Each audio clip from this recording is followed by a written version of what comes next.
ఆలు ఫ్రైని సింపుల్గా టేస్టీగా ఎలా చేయాలో చూసేద్దాం.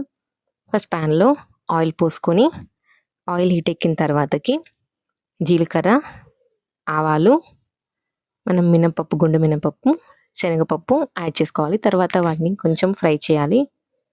తర్వాత మనం చీల్చుకున్న పచ్చిమిర్చి, కరివేపాకు యాడ్ చేసిన తర్వాతకి మనం చిన్నగా క్యూబ్స్లా కట్ చేసి పెట్టుకున్న ఆలు ముక్కల్ని యాడ్ చేయాలి. తర్వాత ఒకసారి కలపాలి. దీంట్లో మనం అల్లం పేస్ట్, పసుపు వేసిన తర్వాతకి ఒకసారి కలపాలి. ఇప్పుడు మనం చేసే ఫ్రైకి అయితే మూత పెట్టకుండానే ఫ్రై చేసుకోవాలి. అలా అయితేనే కొంచెం మనం క్రిస్పీగానే ఉంటుంది. ఇప్పుడు మనం ఒక 1 టేబుల్ స్పూన్ కారం, 1 టేబుల్ స్పూన్ సాల్ట్ అయితే యాడ్ చేసుకొని గరం మసాలా కూడా యాడ్ చేసిన తర్వాతకి ఒకసారి అయితే కలిపేసుకోవాలి. ఈ ఫ్రై ఇలాగానే తొందరగా అయిపోతుందండి. ఆలు కదా తొందరగా ఉడికిపోతుంది. లాస్ట్లో కొత్తిమీర వేసి అయితే సర్వింగ్ చేసుకోండి. నా వీడియోస్ నచ్చితే లైక్ చేయండి. ఇలాంటి ఫుడ్ వీడియోస్ కోసం నా ఛానల్ని సబ్స్క్రైబ్ చేయండి.